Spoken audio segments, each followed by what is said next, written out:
Fala pessoal, tudo bem com vocês? Bem, dando continuidade aqui nesse nosso segundo vídeo, nós vamos aprender a configurar o banco de dados H2 no nosso projeto. Lembrando que a gente adicionou a dependência do H2, que é um banco de dados em memória, e adicionamos a dependência do Postgre que a gente vai utilizar depois, mais para frente, tá? Então a gente vai aprender a utilizar esse banco de dados de teste, que é utilizado somente para a gente testar a nossa aplicação. A gente não deve utilizar o H2 jamais em produção, né? Que é um banco de dados somente para testes. E para a gente fazer essa configuração, eu vou lembrar você que no vídeo 1 nós baixamos um arquivo SQL com 1000 linhas, contendo 3 atributos: ID, ISBN e o título do livro, tá? Então a gente vai utilizar esse arquivo aqui para criar a nossa base de dados com H2. Mas como é que eu verifico a, a configuração, os comandos, né, de configuração do nosso banco de dados? Eu venho aqui no browser, digito H2 Spring Boot e aqui vai aparecer várias páginas, tá? Eu gosto muito desse site aqui, que é o Beadong. Quando eu tenho alguma dúvida de código aqui no Spring Boot, eu pego a anotação, que é alguma arroba bin, arroba componente, arroba controller. Eu coloco aqui na pesquisa e sempre consulto a documentação através desse site aqui, tá? Porém, é um site todo em inglês. E é importante salientar que você vai precisar sim ler muita documentação para poder entender todo o processo.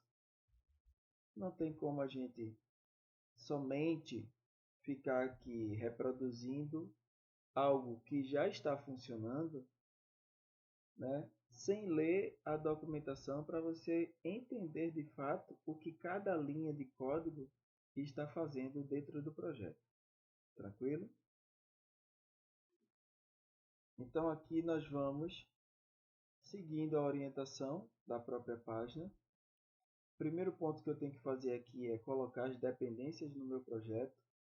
Porém, a gente já fez isso quando a gente utilizou o Spring Initializer. Nós colocamos e no nosso arquivo .xml nós conseguimos ver essas dependências. Nós temos aqui a dependência do H2 que nós adicionamos e temos a dependência do Data.jpa, que são as duas dependências de configuração que a página está nos mostrando aqui, tá? Então, digamos que eu não fiz essa configuração no meu projeto e eu estou adicionando uma nova dependência. O que eu preciso fazer é simplesmente copiar a dependência que eu quero utilizar, tá? Venho aqui no nosso projeto, vou dar um Ctrl V para colar a dependência. Então, aqui só para ficar destacado, eu colei essas duas dependências, vou salvar o meu documento e a partir desse salvamento iria iniciar o processo de baixar todas as dependências para essa pasta aqui de bibliotecas externas. Como eu já tenho, não executou nada aqui embaixo, ok? Então eu vou dar um Ctrl Z aqui para voltar ao arquivo original. E aqui salvar, ok. Então mostrei para vocês como adicionar a dependência. Agora nós vamos adicionar a configuração. Copia todo esse código, vem para cá e copia. Salvo, ok. Na linha 3 nós temos a URL do nosso JDBC. JDBC significa Java Database Connectivity. Então é através do JDBC que nós conseguimos conectar a nossa aplicação com o banco de dados que a gente vai utilizar. Esse banco de dados pode ser o H2, que é esse banco de dados de teste, mas você poderia utilizar o MySQL, o MariaDB, o Postgre e tantos outros bancos de dados. Tá? Você precisa do JDBC para poder conectar a tua aplicação ao banco de dados que você vai utilizar. Ok? Aqui nós temos o driver, que sem esse driver você não consegue finalizar a configuração do JDBC dentro do seu projeto. Aqui nós temos o usuário, que por padrão está vindo SA, mas aqui eu posso alterar user sem nenhum problema. E o password eu vou colocar 123, tá? E essa última linha 7 está dizendo para o meu Spring Boot que o banco de dados que eu vou utilizar é o H2. Tranquilo? Agora vamos startar a nossa aplicação. Nós vamos aqui em src main java biblioteca application. Esse arquivo biblioteca application é o arquivo principal da nossa aplicação, porque é a nossa classe Java que possui o método main. Então toda classe Java que possui o método main é uma classe executável. E um projeto Java só deve ter uma classe com o método main, ok? Então vamos aqui, ó, e executar esse arquivo. A partir de agora estamos iniciando a nossa aplicação. E agora eu quero ver com você algumas linhas que essa execução está me trazendo. Eu preciso aprender a ler o building da minha aplicação, a construção da minha aplicação, porque é através dessa leitura que eu também vou identificar os erros, ok? Então aqui, ó, está iniciando o Java 21, que foi o que a gente configurou no nosso projeto, tá? Aqui está iniciando o Tomcat. O que é o Tomcat? Veja, nós estamos desenvolvendo uma API e uma API roda no ambiente web para utilizar ali os protocolos HTTP. Então, para isso, eu preciso preparar o meu ambiente e estou utilizando uma máquina local, o meu computador, para desenvolver essa aplicação. Por isso, nós precisamos de um container. Nós precisamos de alguém que crie esse ambiente web para a gente. E esse alguém é o Tomcat, ok? Que vai ser o nosso web service, ou o nosso web server, nosso servidor web, tranquilo? Então iniciei aqui o Tomcat. Aqui ele vai rodar no localhost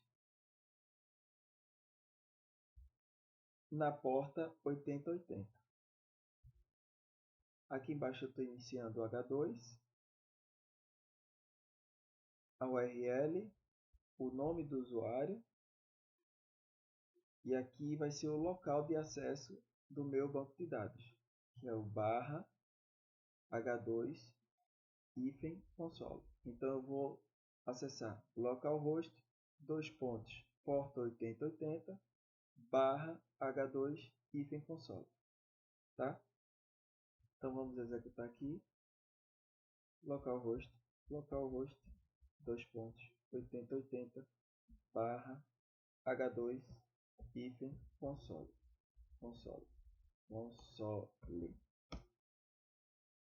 Então já abriu aqui a tela. Uma coisa que vocês precisam observar para não dar erro é isso aqui, ó. Deixa eu só diminuir aqui, ir para a minha página de configuração. Verificar se esse caminho da URL, eu vou até dar um Ctrl C aqui, é o mesmo que está aqui, ó, em JDBC URL. Às vezes aparece um caminho diferente. Então, eu sempre apago e copio para não dar erro. Porque se tiver um caminho diferente aqui, ó, vou colocar aqui user 123, vai dar erro, não vai conseguir conectar. Por isso eu sempre faço essa configuração. Aí eu venho aqui, user 123, e aí sim eu consigo acessar o meu banco de dados. Então a configuração está funcionando. Vamos dar continuidade aqui a alguns comandos. E eu quero falar para você essa parte aqui do 4.1. Dessa configuração aqui específica Data Source Initialization.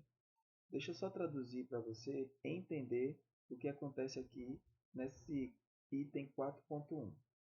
Podemos usar script SQL básico para iniciar o banco de dados. Então, basicamente é o seguinte.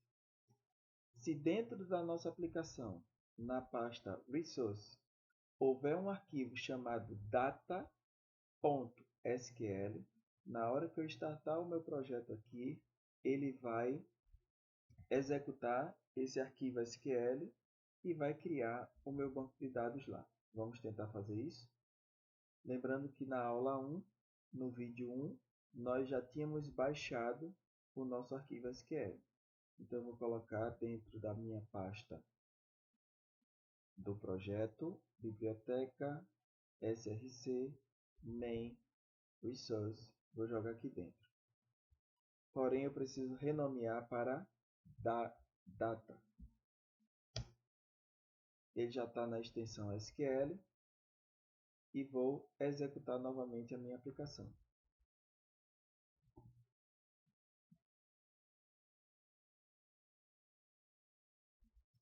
Perceba o que aconteceu aqui.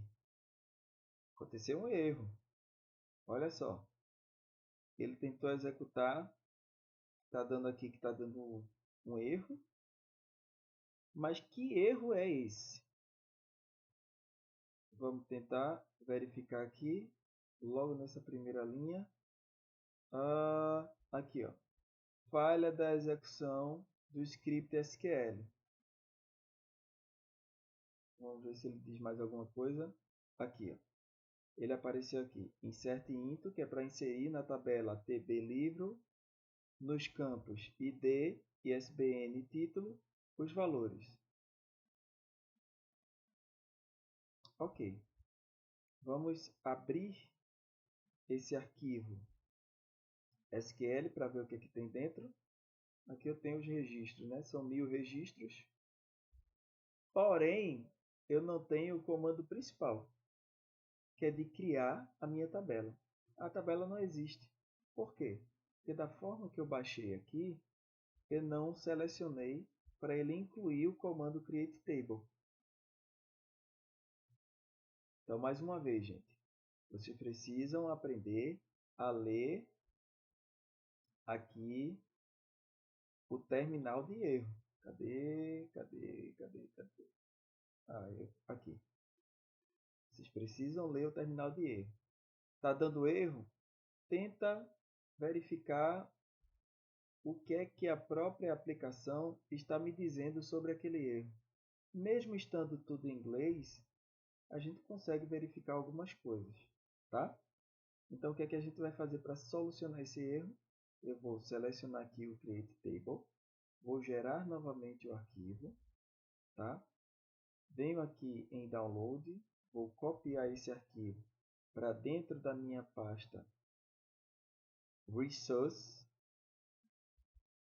vou apagar esse data, vou renomear o arquivo que eu acabei de copiar, inserindo nesse arquivo aqui agora o Create Table. Então eu vou tentar acessar esse arquivo aqui dentro, deixar aqui, e ele já aparece para mim aqui, ó, o Create Table.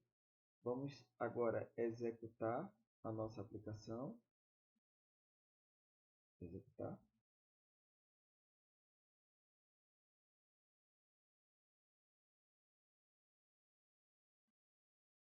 Ok, a aplicação foi inicializada e eu venho aqui no meu banco de dados, dou um F5, ele vai pedir para eu colocar a senha E agora sim, criou aqui a tabela, eu vou dar um select, e vou executar aqui o select, e ele mostrou para mim as 1000 linhas, ou seja, os 1000 cadastros que possuem nessa tabela, ok?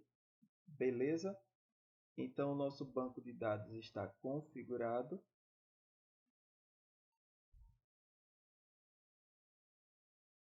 E eu ainda tenho algumas configurações,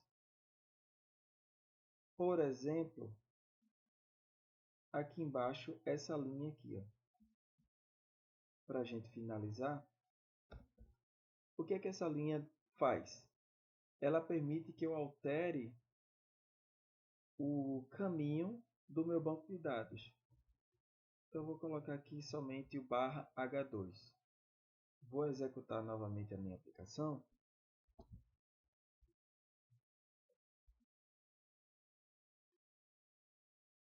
A aplicação está rodando. Vou tentar abrir aqui o meu banco de dados. Dar um F5 para atualizar. Ele não vai encontrar, por quê? Porque eu alterei o caminho que estava acessando por H2-console. Não é mais esse caminho, é somente o /H2, tá? Localhost, 2.8080 /H2. E aqui eu vou digitar assim, que é 123, e eu consigo acessar o banco novamente. Tranquilo? Então, esse vídeo vai ficando por aqui. Se você tiver alguma dúvida no momento da implementação, pode escrever nos comentários aí, que na medida do possível eu vou te responder, tá? Se você seguir o passo a passo. Então, até o momento, nós temos a aplicação com o banco de dados configurado. No próximo vídeo, a gente vai aprender a criar as estruturas de pasta, que são os pacotes, e vamos criar as classes da nossa API. Então, fiquem com Deus. Até o próximo vídeo. Valeu!